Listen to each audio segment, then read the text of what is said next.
Okay, and we are live. Welcome to Pen and Dragon. I am one of your hosts, Timothy Robert. Unfortunately, Isaac could not be with us, but Mike is out of the fires and with us. So you got my How's it introduction going? last week, so Mike can give you his introduction real quick. Hey, how's it going? I'm Mike. I'm the third host, the mythical third host that wasn't there on the first episode. You know, I'm also an author as well, so we got a trio here. So there's no oranges this week, no fruit for you guys. Sorry if you were looking forward to that. No crazy, weird guest hosts to take Isaac's place because it was last second. There is a bunch of drama in the indie world right now, especially on X/Twitter that we'll go through real quick. Not going to get too deep into anybody that's on X or Twitter. You obviously know that the term toxic positivity has been thrown around. Basically, Twitter has split into three sections: Switzerland, and then the opposing sections, which is a mix of people talking about critique and how to critique correctly, which has always been an issue in the indie world, especially with fellow authors. Some are saying that you should be able to, from what I gathered, some are saying basically you should be able to rip someone down to build them up, which is kind of militant and also, I would say, ineffective, in my opinion. In my opinion, there is a correct way to critique, and you can give whatever rating you want. Everybody's free to. That's part of the cool part about ratings and reviews. It's all personal. It is all subjective. I did see someone post that saw someone post earlier that it's not subjective and that art shouldn't be subjective, which is one of the craziest things that I've ever heard personally because it is. That's kind of the purpose. You can, and I don't agree with toxic positivity. I understand that perspective, but personally, positivity, especially in a community, is super important. And that's not saying that you can't critique each other, but there is a way to critique each other. The term toxic positivity to me doesn't really make sense unless you're totally ignoring all of the components of writing. And if you want to, plenty of us authors, I think we DM each other. We're like, hey, you have this issue in your book. If you want to fix it, I just want to let you know. Or, hey, this doesn't make sense to me. I do it when I arc for other authors. I do it in general. Plenty of people do it to me because I also mess up. So curious to hear your take, Mike, on this toxic positivity term. I know that you avoid most of drama and you were lucky enough to not really see too much of it. Be all cool with that, I mean, if I was more tech savvy and more online all the time, I probably would see more of it. But I think that's part of the benefit of having a life outside of writing. I tend to not be able to be online all the time. But yeah, no, man. I mean, it comes down to just why be a dick when you don't have to be? What's the point? What's the point of being a dick? You can obviously correct people and do it in a nice private way. Talk to someone if they've got a lot of issues in their book or something. You can send them a DM, whatever. But why is there this huge call or this huge movement of people that are trying to get people to publicly call out other authors or other creators or whatever? It seems kind of unnecessary, I guess. I don't know. I don't know what the goal is, I guess. I think the goal is, I think we live in an age of rage culture and everything. So online, it's like, oh, how many people can we make mad to get views? Which it does work. I don't know why or how it works. It does, but we all know, especially as authors, that the review system is totally awful, right? The 5-star system is awful. How they weight the stars is terrible. So yeah, there's the positivity and like, if you wrote a book and it's not terribly flawed, I'm probably going to give you a 4 or a 5-star because you wrote the book. I enjoyed it. I'm also an easy reader. I enjoy everything I read. I'm very simple like that. I was gonna say, man, like even I'm a fan of fantasy and sci-fi, so like most fantasy and sci-fi books are going to be at least okay to me, unless there's something crazy egregious, and in that case, I'm going to talk to the author one-on-one. I'm not going to post something online and for everyone to see and be like, man, look how terrible this guy's book was. I mean, that seems like kind of a shitty move, right? Right. I mean, if you have like a full page of errors, like page after page, maybe that warrants something. But if you've done a whole story, there's a couple errors here and there. I'm reading the Wheel of Time. There's errors. That's trad published. Right. I don't see a reason to really rip someone down. And there's also, as fellows, there's always been this critique of each other, but you don't normally cross the line of attacks. Yes, it has happened in the past, happens now. But once you get personal, you're not critiquing anymore, which I think a lot of people in the community have lost that.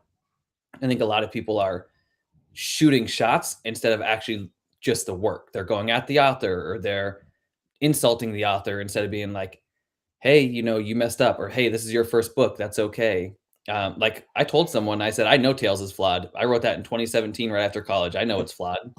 Yeah, I mean, we're all learning, dude. Like at the end of the day, none of us is a professional author. And I mean, like you said, even professional authors make mistakes. I Yeah, mean, that's just the way it is in any field. Yeah, for sure. And yeah, and I think the world we live in, I hope most of us can agree that positivity is important. Yes, you shouldn't be ultra positive where you're ignoring the negatives. I mean, in my reviews, even if I give a 5-star, I'm like, hey, I didn't like this. This didn't work for me. I arc read a book. A girl sent it to me a few months ago. I arc read it. There were pieces of it I really enjoyed, pieces of it that didn't work for me. They worked in the story though. And I know there are people that will like that. It's not that it was bad. It's that I didn't really understand it, or I didn't enjoy it. So I wrote Right. that. I said, for me, this didn't work. I don't really get it, but the story was good. It was cohesive. It made sense in the story. It's just not for me. And I think that's a part that we should all acknowledge, as being like, hey, this might not be for me. This didn't work for me, but it doesn't mean it's bad. It just means that for you, it doesn't function how it does for others. And I think that's something that we should all kind of get beyond. Yeah, I mean, I'm 100% behind that. I think it's one of those things where, like you said, there are actual structural problems when it comes to writing, like misspellings and incorrect words, things like that. But it's like when it comes down to story beats and elements, a lot of it does come down to preference. And I mean, if you're reviewing someone's work, you have to remember that. You have to try to be objective. And as we all know, online, civil, objective, well thought out discourse is pretty rare. So Yeah, that is a huge negative, unfortunately. So, but that's the rundown for everybody. We're gonna skip into our main component now, which is what. Unfortunately, Isaac's not here for this because all three of us grew up with Redwall. We all love Redwall, but we are going to talk about Redwall as our main component of the episode today. Actually, yeah. all three of us kind of agree with one of the best Redwall books being The Long Patrol, which is interesting because I don't know a lot of people that have necessarily got that far in the series. Yeah. A lot of people love book 3. They love Salamander's Drawn. A lot of people love why don't you tell us why? I mean, I remember you saying Long Patrol was your first or second, so. Yeah, dude. So, I mean, I love all the Redwall books, to be honest with you. Like, I think as a series, they're all pretty amazing. I mean, there's definitely weaker and stronger ones. The Long Patrol, though, specifically, I think one of the greatest things about Redwall as a series is that it doesn't treat kids, it's for kids, but it treats them like small adults. It has a certain level of respect for them. And I think the Long Patrol, with the characterization and the development and what they go through in the book, is kind of like one of the best examples in that series of that. It's not just like, it's not, I mean, they're, like I said, they're all actually they all have kind of mature content, like a little bit mature content for the age, but as far as like the violence and stuff goes.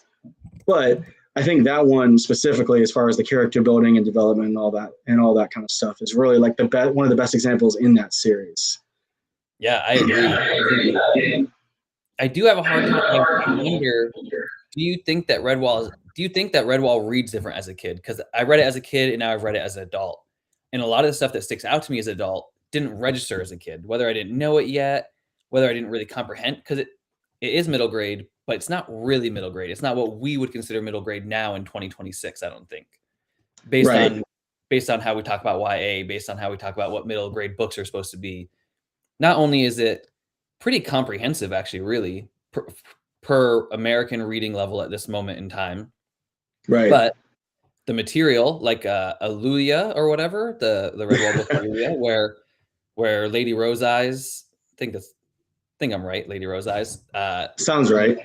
Her death actually is one of the only books that's ever made me cry, like actually cry. You know, you tear up a little bit here and now in books, but like I actually cried because it was done so well, which I think attests to Brian Jacques' writing, because to be able to write this animal character that translates into human emotion in a middle grade book and to do it well enough to make an adult man cry. Maybe I'm a wuss, I don't know, but it's pretty impressive. No, dude. I mean, dude, he's an amazing writer. Honestly, like Redwall is universally, almost everyone I know, pretty much everyone I do know. I can't think of anybody who didn't like it, who read it as a kid. And I mean, even as an adult, you go back and you read it, and like you said, you know, it hits differently. There's layers and layers to it. It's not just like a simple story for kids.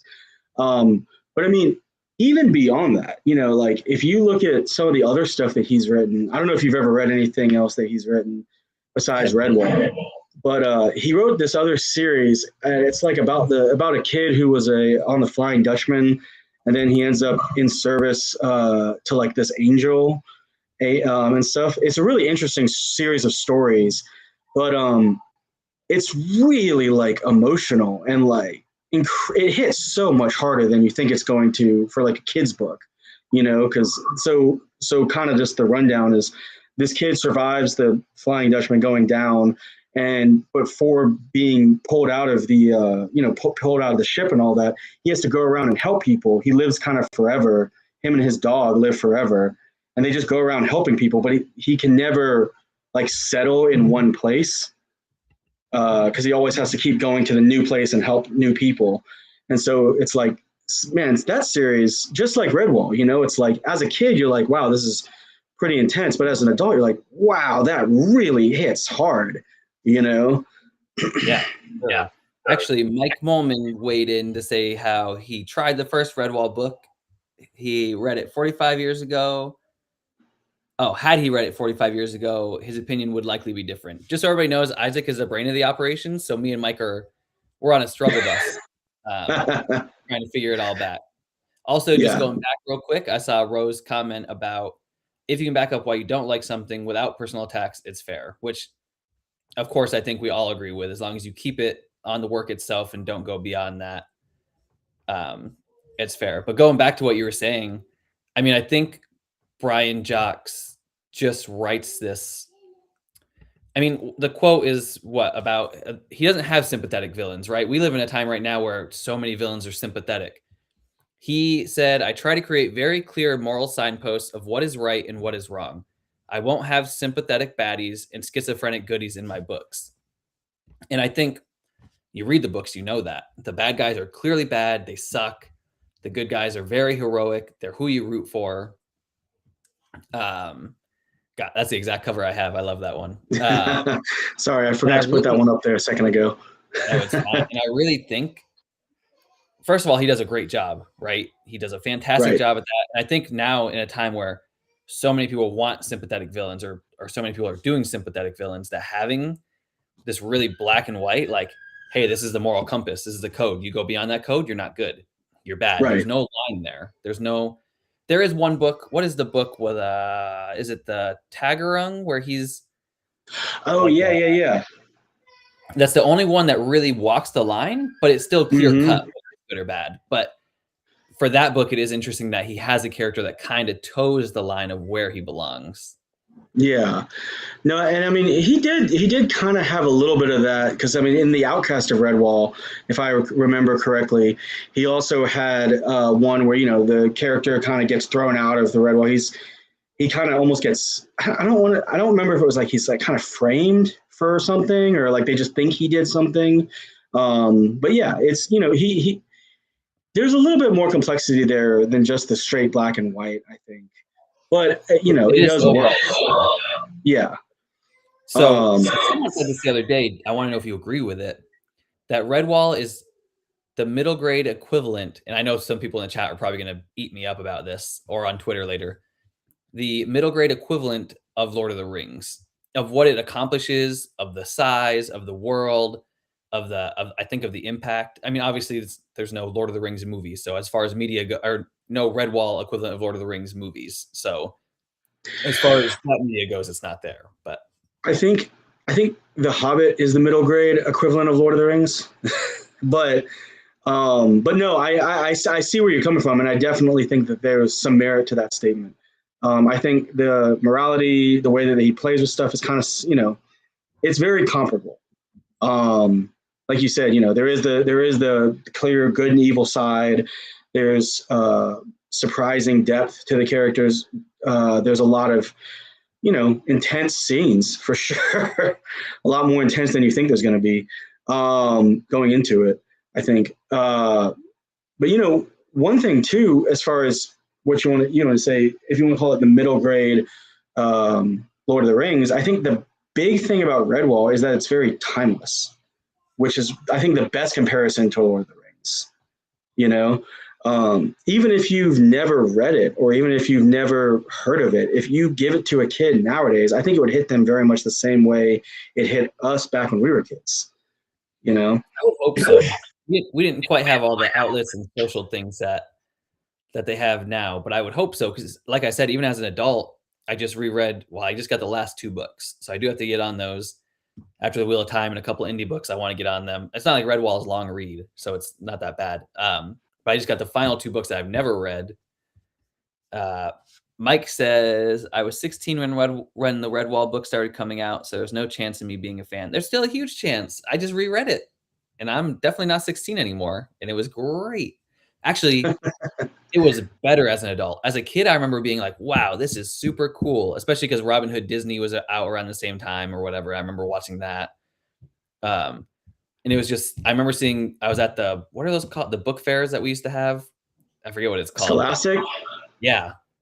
And I remember seeing Salamanders drawn, and I was like, that book cover is cool. Let me get that. And I remember being totally like captivated and like, whoa, what the heck's happening here? But reading it as an adult, the world that he builds and the way he uses the animals and the different personalities, and I don't know, it's way more intricate than I realized as a kid, obviously, when I was a 4th and 5th and 6th grader reading these books compared to an adult out of college.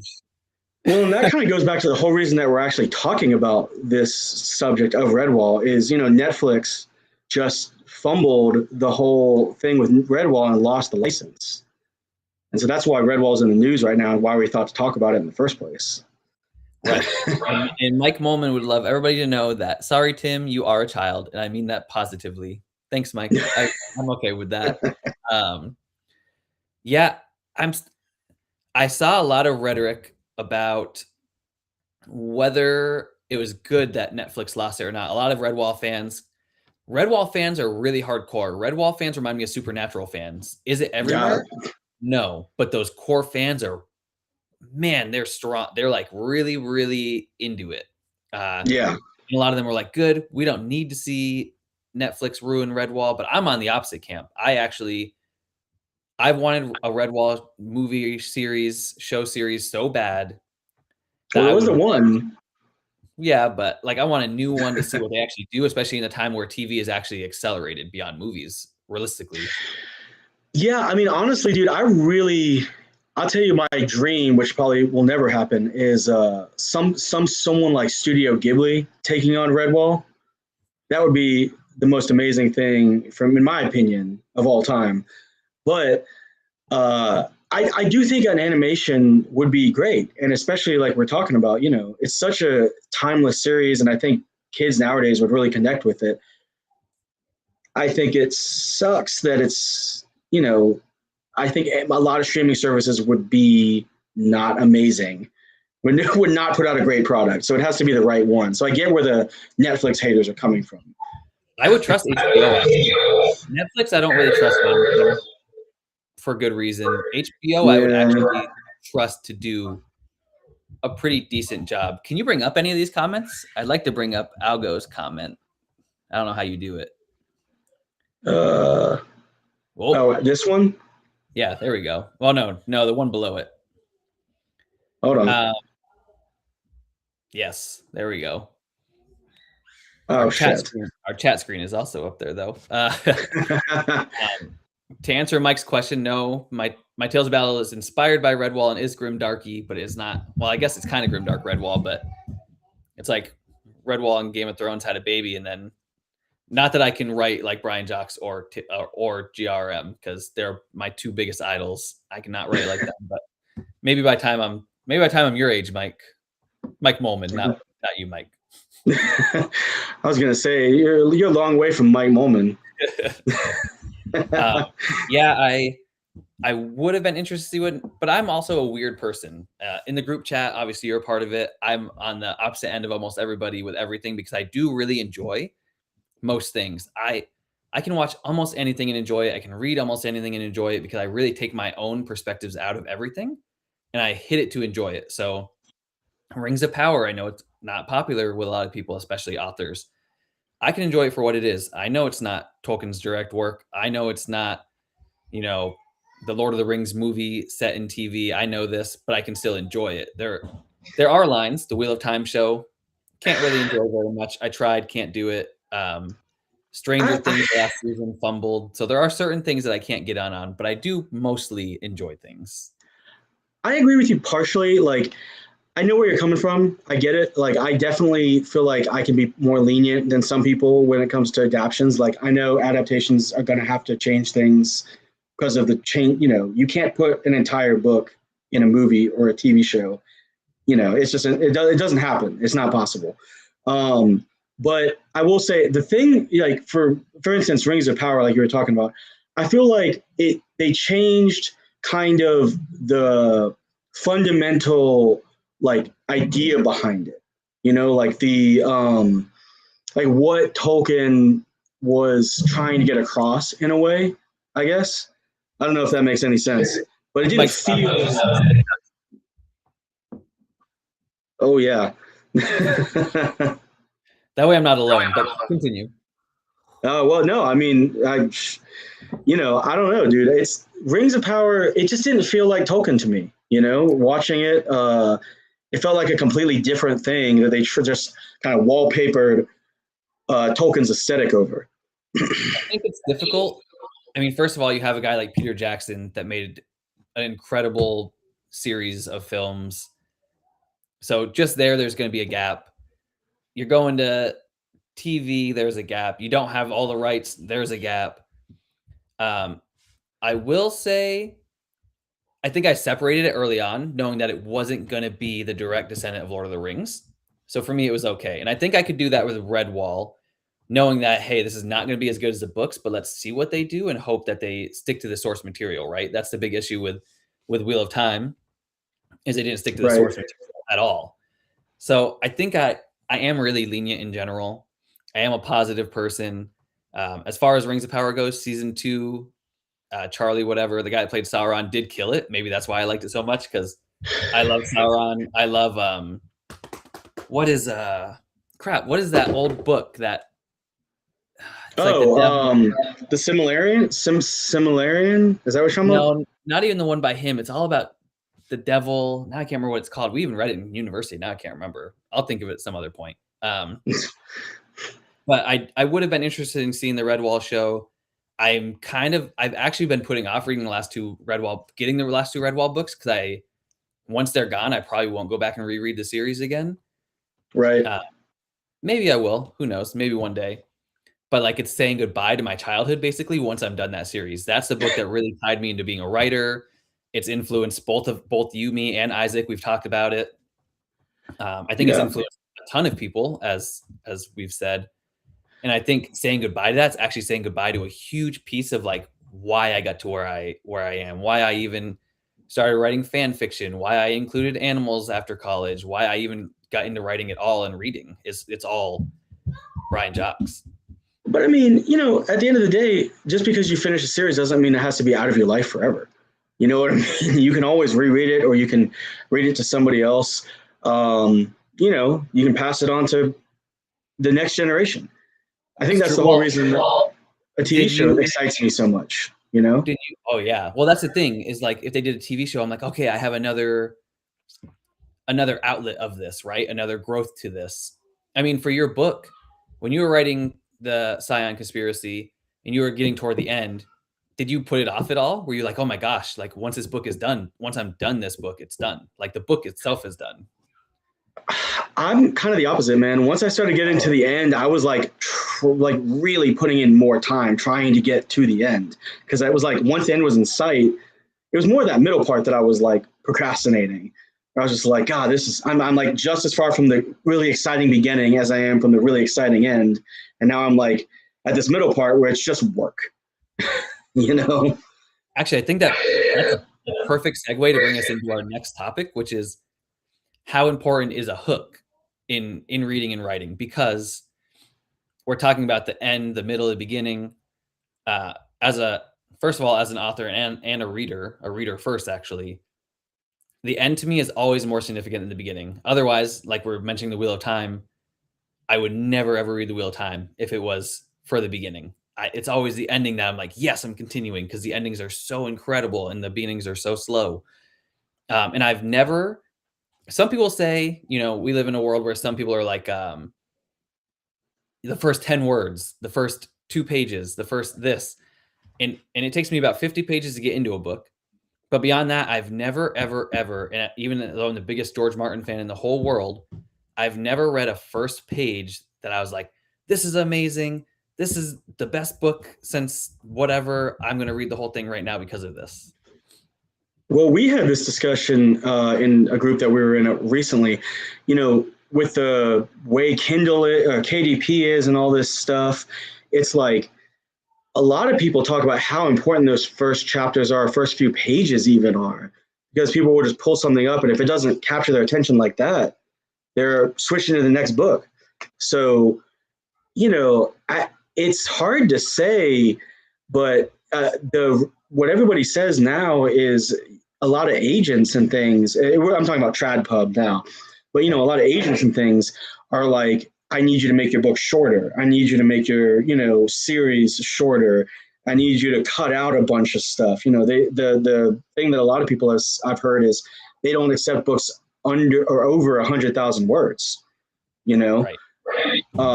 So ask you a question. Which one? This one? No, the mic is that mustard on your shirt. No, it's a hold on. Oh shit. No, that's not Mike's helmet. Here we go. Here we go. Found it. All right. Sorry, I'm trying to switch between doing the pictures and the comments. I'm not an expert like Isaac. No, it's just a symbol. It's actually for Angel's Envy, the bourbon. Can you bring up Rose's comment down here too? That whole first paragraph thing. Yeah. Or comments down.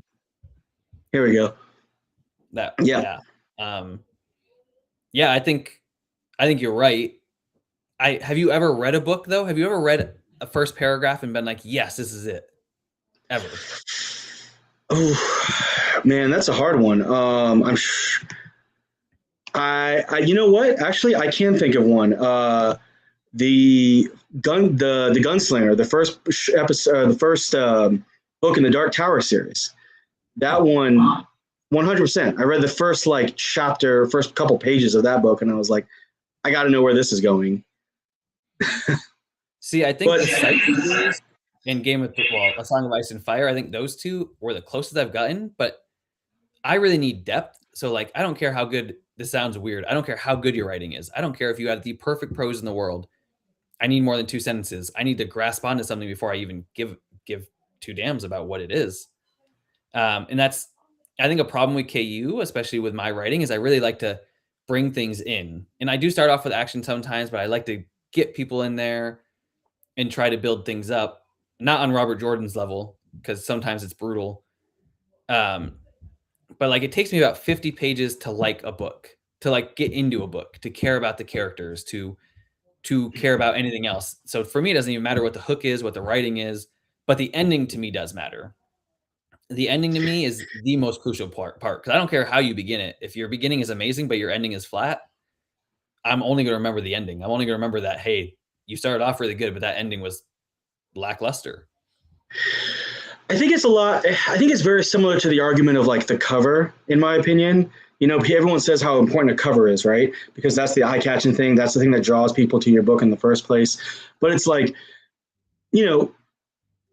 will only take you so far, right? You can't say, oh, I'm going to have an amazing cover and have an absolute dog shit book.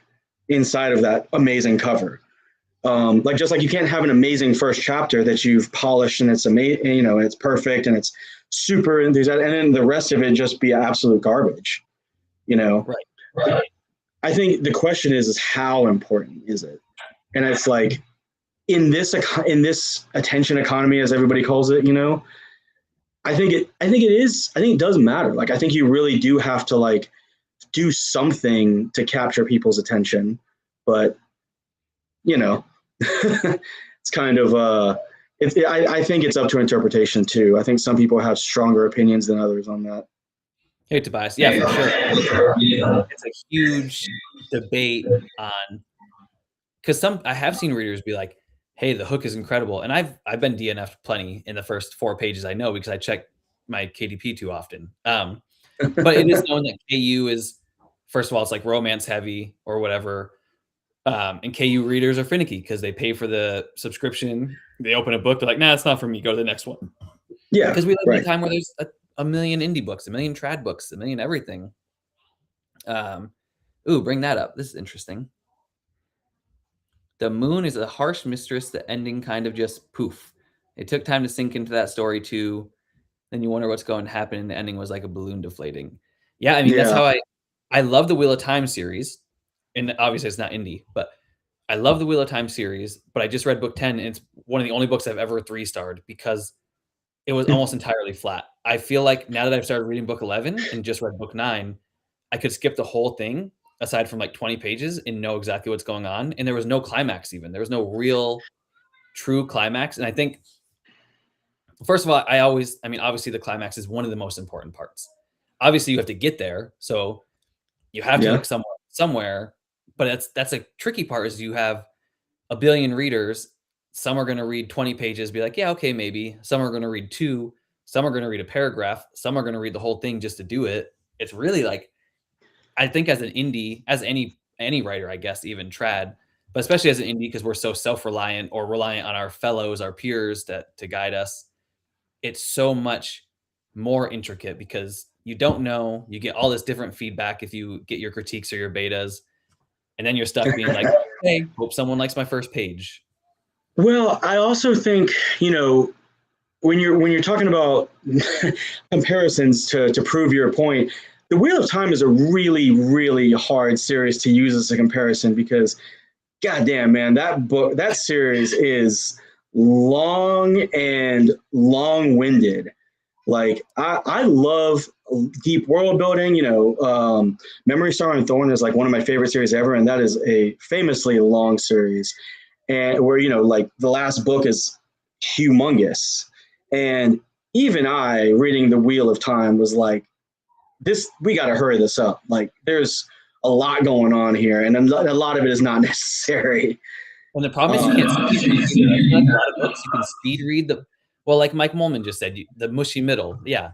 A lot of stuff you can read, you can at least speed read the mushy middles, right? Some books, like the Right, Wheel of Time and other books, you cannot speed read because you get confused or you get lost or you just don't even know what's happening because there's so much. right. I do agree you need the whole story, but it's just hard because what's an actual good beginning? And you have people that are prologue haters. You have people that are gonna open up a book, see prologue, and be like, nah, done. Um, Uh, Sacrilege. I love prologues. I know, me too. But what is even a good prologue? Everybody has their opinion on what a good prologue is. So what's a good hook? What does any of it really mean? So I've always thought, and I mean, this is again my opinion, but this is our show, so it's all our opinions. Uh, you know, we're talking about the hook and how that's the whole like, oh, you got to get everybody into it. You know, that's the big the hook. That's what the prologue is for, in my opinion. You know, the Game of Thrones, for example, the Game of Thrones prologue is amazing. You know, it really gets you into it. It throws you like several like you know way into the story. You know, you wouldn't get to the stuff with the White Walkers and all that until way later, if not for the prologue. But reading that, you're like, oh, now I need to keep reading to know when this comes up again. But that's the thing is you have to get through the whole prologue. You can't just read the first paragraph and be like, okay. But I mean it is arguably the best, not arguably, it is the best prologue I've ever seen. It is incredibly well done. I could never even hope to emulate it because it like you said, once you read the prologue, you're in it. I think Right. that is the danger in a prologue, I guess, or a hook is, are people going to be in it after? I mean, I'm very unpopular in the way that I love an info dump, not to necessarily write it, but I even love reading it for the most part, as long as it's not 10 pages of info dump. But I love a good info dump. I love to know like these info dumps and then have dialogue afterward. Info dump me again. I don't care. I love information, but I love history. So for me, like I like reading Yeah. history books and stuff. So I don't mind the info dumps as much as like maybe some fantasy readers are probably like, oh, it's such a turnoff. Well, yeah, I think, you and I might be a little different than some of the fantasy readers that are, out there now, and maybe some of the a significant portion of the market, because when you talk to when you look at what they're saying about what people want from a fantasy book now, as opposed to kind of what you and I grew up reading, and what a lot of people grew up reading back in the day, it tends to be a lot more long-winded world building, getting you into the story. And I feel like there's a lot of now it's a lot more. Sorry, I got to put this one up. Just distracting me. Uh, I know what you're talking about. yeah. Team info dump. There you go. But yeah, no, I mean, I think, there's a lot of, again, we go back to what we were talking about a minute ago, the attention economy and people wanting things to just be snappy. They don't have the patience for the long-winded, the really going deep into lore and things like that. But Well, that's what Astro just said. Astro said long book series are dying because of TikTok, and I think that's true. I think that's the same for info dumps. I think it's the same for a lot of stuff. Is people's attention spans have gotten so low, the desire for things is so low that most readers aren't going to read a whole info dump, or they're going to be turned off by it because they're like, oh, it's so much information. But some of the best writing I've ever read in books has been info dumps. Some of like the most intricate details that really play a big role in the book have been in info dumps. And I also think it goes back to how you write it, right? You can write a hook. Is the hook good to what you want it to do? Who knows? Is that info dump purposeful? I mean, I keep going back to the Wheel of Time because I'm reading the series. But like, do I need 85 sentences of different trees and what trees are around people constantly every like 20 pages? No, I don't. That to me is like, well, I can just skip this whole paragraph and not think about it. Not that I do, because I feel like I'm a cheater if I do, but I do try to push through it. But like, is the info dump purposeful? That to me is important. Is the yeah, I prologue mean, look at all the criticism, like the modern criticism of Tolkien, and like him going into the super deep on genealogies and languages and stuff like that. It's like there's a lot of people that think that that's not necessary, but would it be Lord of the Rings without that stuff? Exactly. That to me is a huge piece of what the Lord of the Rings is. It's very Right. pertinent. Astro would like to know if the Winds of Winter actually got leaked. I think it did, but officially, no, it did not. Officially, they're saying no. I think it did. That's what me and Isaac talked about last week. Actually, Mike, do you think, because you weren't here? I think we already know George R. R. Martin's original plot for Winds of Winter. It was the Game of Thrones TV show ending. I think that Mike's was his ending. That's crazy. I think that was his ending. Everybody hated it, and he panicked and said, "Oh well, I haven't finished it." I can't picture him picking Bran. Could never picture him picking. After reading all of that, I guess maybe it's because I'm in love with Jaime Lannister. I don't know, in the most like straight male idolization of a fictional character possible. Sure. I do think I'm in love with him and his character. I also think as a writer, his character arc is just so good, and he's so well built that sounds very not straight. But, You're not helping your case. I know, but I just really I think that character arc is. I can't imagine him squandering a character arc like that. I guess, but he does also kill off great characters, so maybe he is. I don't know. For the sake of time, let's get into this. Was Isaac's idea, but we have it on here, so we're just going to do it real quick because it's not. I don't know if it's that big of a deal right now because I haven't seen anybody comment about it since like a week ago. But old Kindles being euthanized, in case anybody knew. Yes, Jaime for life. Thank you, Astro. Best fictional character to ever exist. Old Kindles are being euthanized, which I'm sure is probably a huge deal. Okay, I'm sorry. Mike distracted me with a pudding cup comment. I have to see what that is. Pudding cups are great. What's wrong with pudding cups? Works with the oh my gosh. Tobias is a country music hater. I would sit down and write with GRM to some country music. But yeah, old Kindle's being euthanized. I understand why they're doing it from a capitalist perspective. Makes sense from a business standpoint.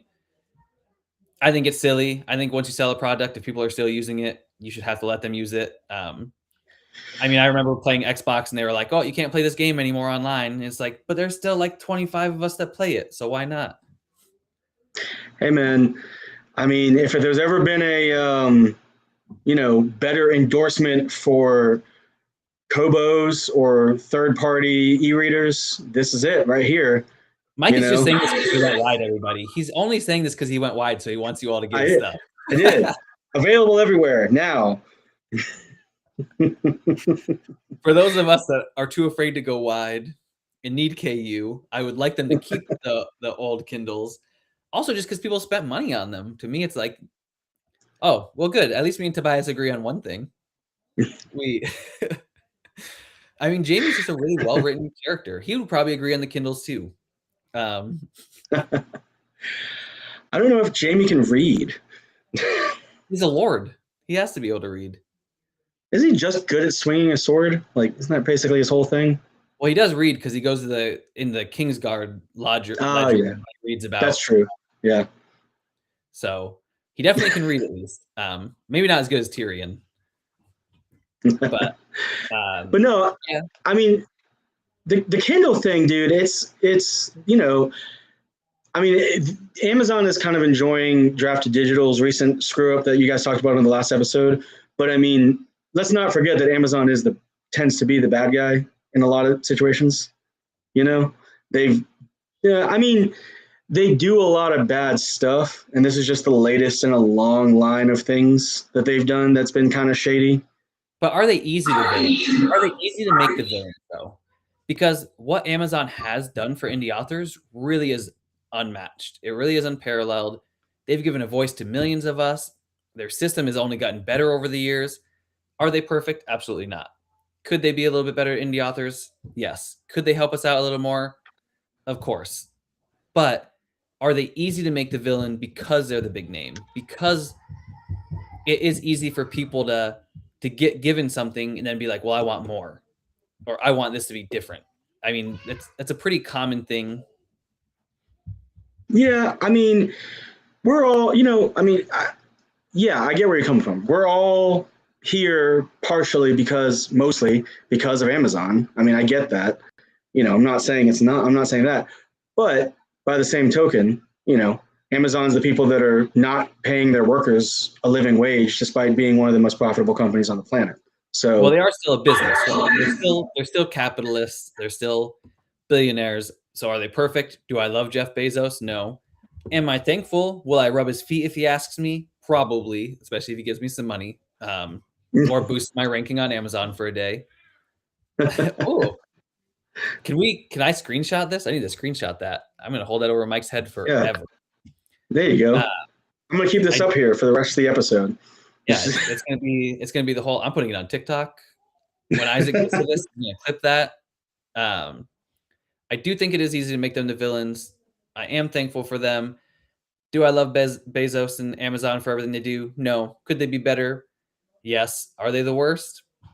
Not really. Have they given me a voice and made my dreams come true? Yes. So, piss bottle. What does that even mean? I don't know what that's in reference to. Honestly, I have no idea. Pudding cups, people just bottles, spouting random shit in the comments. So Isaac couldn't be here, but he did pick out a cover for us to rate. And I want to see what they all rate this cover. I'm sure they're going to yell at me for this one. We'll see what Mike Molman says. If you want to bring up the cover, Isaac's choice was, I need a drum set. Matt, I don't even know how to say it. Is it Matt Dinniman? Dinniman. Okay. Yeah, it's Dinniman. Since people have started reading this book, I've seen tons about it. Sorry, Matt Dinniman, you're way more famous than me, and you're a better writer than me probably, and you're way cooler than I am. I've seen your TikToks and everything. I hate the Dungeon Crawler Carl covers. This one's not. I mean, the colors are cool; they're alluring.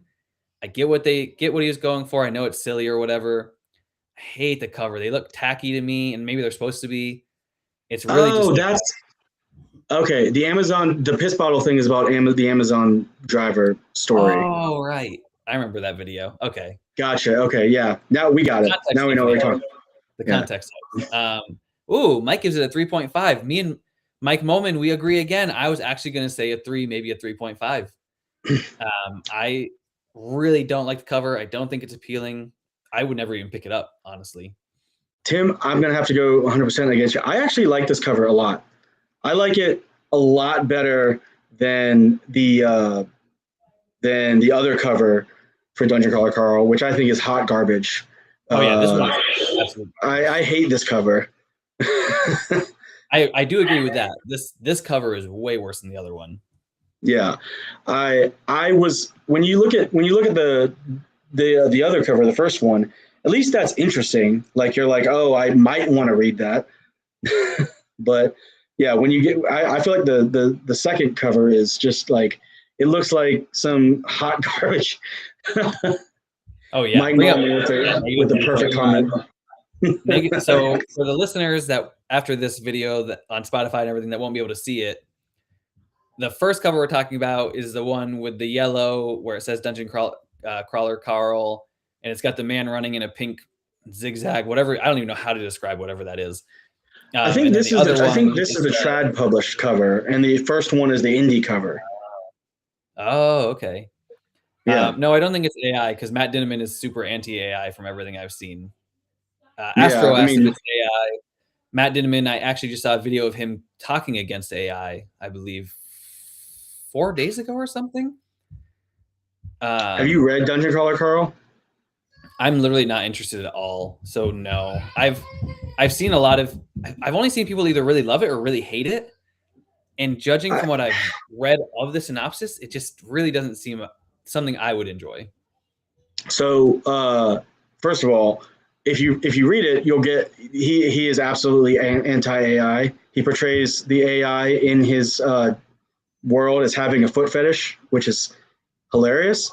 As far as the actual series goes, I've read the first one and I found it to be okay. Like it was fine. I didn't really get the hype. Apparently, all the hype comes in all the amazing shit comes in later in the series. But I don't know. I haven't gotten to it yet, and I read this book, the first one, like last year. If that gives you any idea. Okay. So one out of 10 each of these covers, Mike. 1 out of 10 them for us. Let's see. For this one that we have up on the screen, the Trad Published one, I would give that probably like a 7 out of 10. Maybe 6, 7 out of 10. The other one, -7.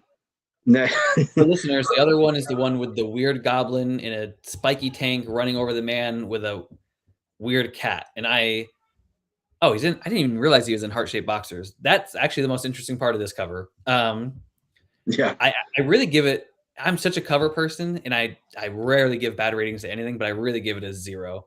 Maybe a 1 because of the boxers and the cat. I think it's funny. Yeah, I mean, I get what he was going for.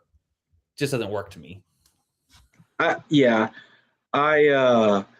will say, like, the one thing about this cover is that you're like, it does kind of create that question of like, what is going on, but it does not entice me enough to read it. Yeah, I don't think either one of them entice me. At least this one I have an idea, I guess. So in that way it functions. I get the idea that it's crazy, it's probably humorous, and it's a little bit silly. The trad published one I actually just wouldn't pick up because I don't even know. At least this one I would laugh at, and I might pick it up to look at. Just to be like, what the heck am I looking at? The other one just looks like, I would compare it to like the romance books that they cartoon the characters on, like that look like 10-year-olds did it. To me, this looks like something that one of my 8th grade students would draw in their notebook during class when they're not listening to me.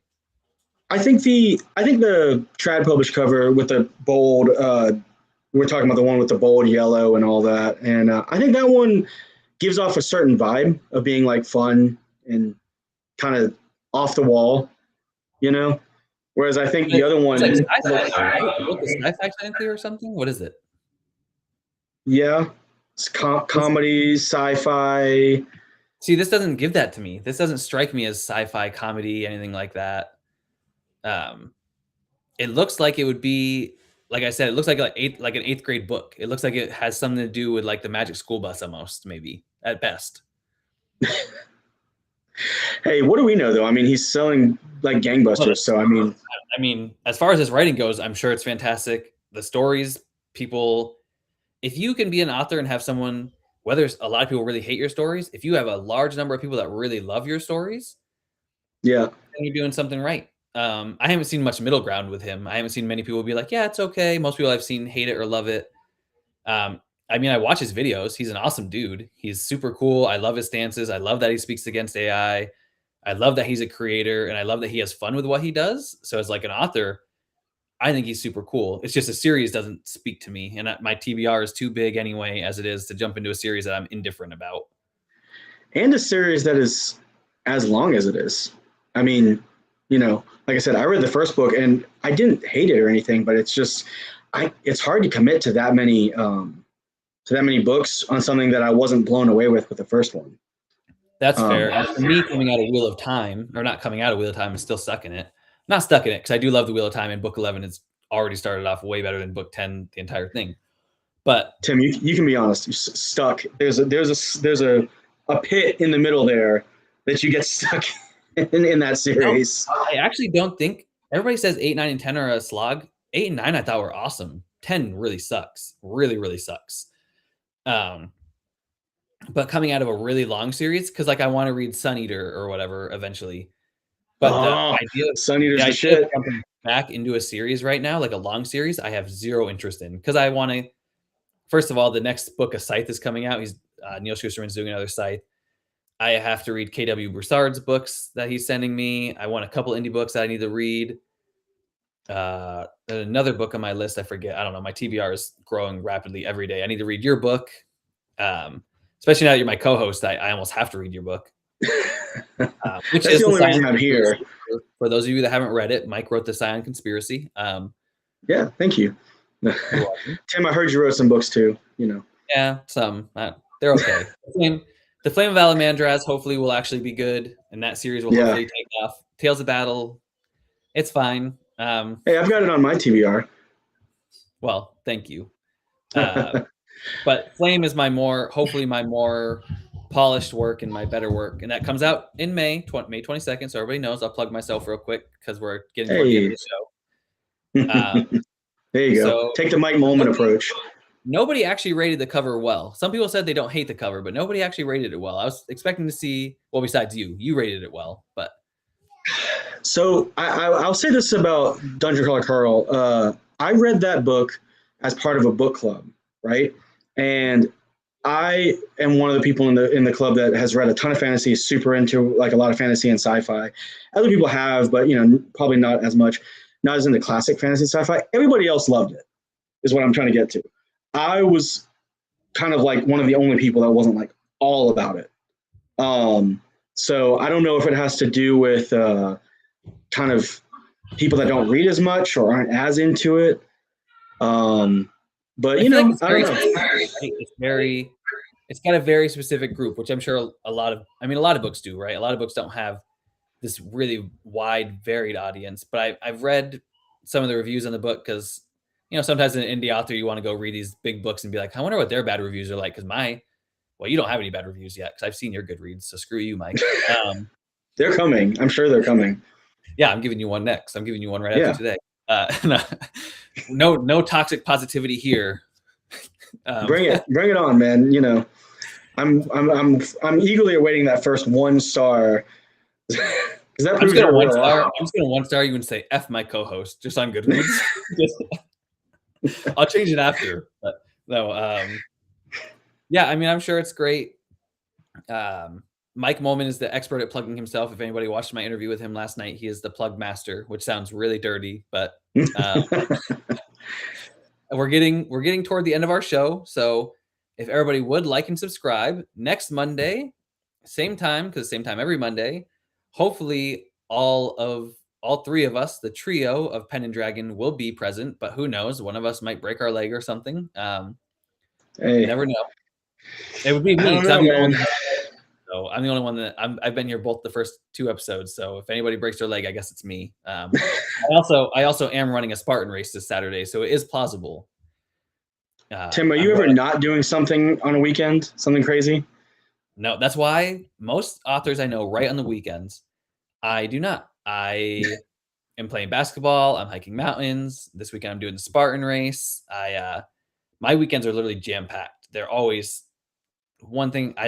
I wake up at like 6:30. I don't stop going until 10 p.m. on Saturday and Sundays. So Hey, man, I feel you. Except my weekends are always busy. I don't write either. I'm chasing small children around. So yeah, that's fair. Yeah, weekends for me are not for writing. I wish they were. I'd get a lot more done. Oh, can you bring up Mike's comment? He gives me an 8. yeah, That's the best rating he's done so far for the covers that we've shown. yeah, Thank you, Mike. that's a solid cover, man. I will say, you got a really good cover for that book. Yeah, he's that my artist. The artist is incredible. I can't wait for him to do book 2 when I actually make some money. To get him to do book 2 because I am editing it right now. Did you ever look up who else he's done covers for? Yeah, You did? Okay. yeah, he's done Bet's covers. He's got like 5 of them. There's another guy that keeps. I need to get better with author names. There's a group of us. I follow all of them that have his covers. Well, Astro slept the whole weekend. Well, I think me and Mike probably don't even get sleep on the weekend, honestly. Yeah. Team no sleep. Not necessary. It's really just indulgence at this point. Yeah, I just drink a lot of matcha and hope for the best. You want to see the? Well, I don't think we have the cover up, and Mike's not going to be able to get it, but I can bring real quick at the end. Oh, I guess I'm doing a Mike moment. I'm plugging myself at the end of the show. Well, Mike does it all through the show. Yeah. For those of you that are going to be listening and not watching, my book Flame of Alamandrez is red with a dragon. You're not going to be able to see it, but I'm bringing it up right now just so you're not totally confused on what's happening. Never done this before. I guess it's going to be backwards, but looks good. Yeah, the paperbacks are on the way, and I'm super stoked for when they finally get here. So that is the end of the show. Astro, hopefully you like the cover. Thank you, Mike, for the compliment. Mike complimented me like 3 times this show. That's the most he's ever complimented me before. That's the most he's complimented anyone, I think. Probably. He does DM me a lot and tell me he wants to play with my hair one day, but I think it's just because he's bald. Thank you, everybody, for coming. I hope he takes your advice and gets the Avatar tattoo. I do too. I think it would be awesome. And he goes to all these Comic-Cons and everything. Oh, thanks everybody. The chat's blowing up with praise on the cover. Who's not gonna buy a book cover from Mike with a Avatar tattoo? Flame is much more up your alley, Mike Molman, than Tales. Tales is brutal and vulgar and Game of Thronesy, and Flame is much more tame. Oh, it rhymed. Is it? Hey, you are a poet, aren't you? Supposedly. I said you are a poet, supposedly. I am. Actually, Rosaire Bushy messaged me back on something I had him read earlier, and he goes, "I know you're a poet, but this doesn't read that good in prose." And I was like, "Dang." There you go. See? That's what we were talking about at the beginning of the episode. You got to be direct, but to the person, not in their DMs, not out in the wild where everybody can see it. Yeah, well, actually, when people DM me and tell me that stuff, I laugh really hard. I think it's hilarious. My critiquers and my editors, they're always like, WTF, WTF, what is this? This is stupid. And I just laugh the whole time because I'm like, yeah, it is. I don't mind being insulted privately. I just don't like being insulted publicly. The book is not textured. The dragon is textured in the story. Just so everybody knows.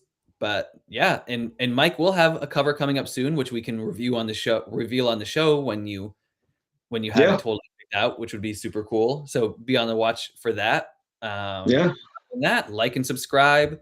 We have our TikTok, which is also at Pen and Dragon, so you can find it very easily. You can find me, Mike, and the Invisible Isaac on Twitter and I don't know if Isaac's on Threads, but you and me are on Threads. Yeah, you and me are everywhere. Yeah, and all 3 of us are on Instagram. and probably anywhere else that we can. Me and Mike is everywhere. I am mostly everywhere. Be a judge in the competition. Then no, I don't like to be mean. Mike, just so everybody knows, Mike Molman scared me with his reviews because I read his reviews and I was like, I don't want to read mine for the contest. I would be too nice of a judge. I would actually be the judge that everybody would be like, oh, yes, thank God it's him. Because I'd be like, 5-star, 4.7 stars. This book was okay. 4.2 stars. You all get great stars. So I think we do need to make a slight amendment to what we said at the very beginning of the show, because Mike just pointed that out. If you submit your book for a competition, you're opening yourself up to public criticism. I think that's a good point to make. It is. And most of the judges that I've read, Mike was a little harsh, but I don't think he stepped over the boundary. I give him crap because I was like, man, that's harsh. I would hate to read that feedback. But he didn't overstep the lines. It was a professional review and his professional opinion. In all the reviews I've read so far for the IBOR, except for the one that went viral from the other competition. What was that? The one with the girl that hates, or was it a girl? The judge that hated religion, hated the book, whatever, blah, blah, blah. That was super unprofessional, in my opinion. But all the ones I've seen for IBOR, whatever we're calling it, have been really professional. They've been respectful. Even the DNFs, like in Mike's case, were still respectful.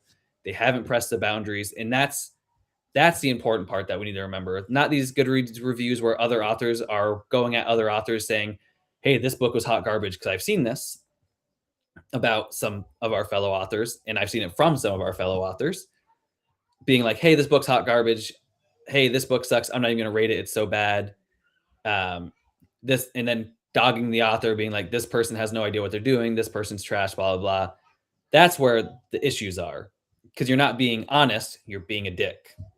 Yeah. If you're being honest and you're like, hey, I DNF this book, I should next episode bring up Mike's reviews and be like, this is Mike's DNF. You're like, I didn't like this book. It didn't work for me. The prose didn't work for me, blah, blah, blah. And you explain why in your reasoning, which Mike did. Totally understandable. It was professional. It was fine. It was well done. Like you said, you submit your book, you know that you might get pissed on. And that's kind of something, I mean, I knew that. I was worried about it, but like I knew, hey, someone might report my book. The name of the game. Yeah, exactly. So on that note, everybody, be as positive. So like an agenda. I'll read this first. I do think, going back to right before we end, because we do have to end because we're going way long. Going back to the very beginning, like we said with the indie stuff going on right now, there are people that seem to have an agenda that want to either take down other authors, or they are white knighting almost in the way that they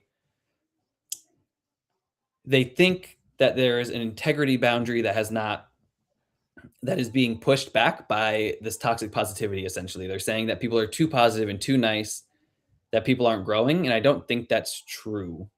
I think overall, if you have good critiquers, good betas, and you have real friends, doesn't matter if you're getting tons of 5 stars or 4 stars. A lot of people will do that because we know the weight of a 1-star and a 2-star is weighed against like 10 5-stars.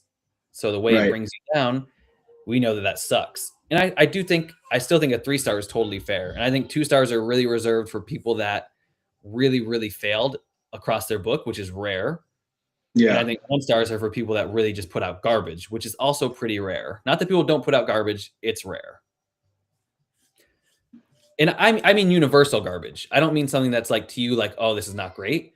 I mean like universal, like 25 errors a page, all these random spellings that don't make sense. This, like that kind of garbage, like something that I think it's rare. I think it's rare in the circles that you and I run in, as far as indie authors. I think when you're talking about as KU or whatever as a whole, there's some AI garbage book. There's a lot of AI garbage books that get put on there. Those are 1 stars. I'm talking about actually written books. I was excluding the AI crap, which is a whole another issue. Yeah, but that's what we should be 1-starring. Oh yeah. Oh, for sure. AI should always get a 1-star. Yeah. But yeah, thanks everybody. We're gonna end it on that note. AI gets a 1-star. That'll be the first TikTok video coming up when Isaac gets it. Thanks for Mike for being here, so I didn't have to do it alone. Also, everybody should applaud Mike because he had no idea what he was doing coming onto the show, and he took control of all the tech stuff because I suck at anything technological. You did a great job, so thank you for saving me. Mike's power was also out. he was also out of power like an hour and a half before the show, so I thought I was going to have to be on here alone, which would have been awkward. Yeah, dude. This episode was cursed. We had Isaac had to dip out like 2 hours before. I lost power at my house an hour before. Like, yep, and I was at the gym worried that I was going to have to do all the tech stuff I could not do. So thanks, everybody. Same time next week. Thanks for all the comments and everything. That was a lot of fun, and hopefully you all like and subscribe everywhere. And thanks for listening to us ramble. Yeah, thanks for being on Pen and Dragon.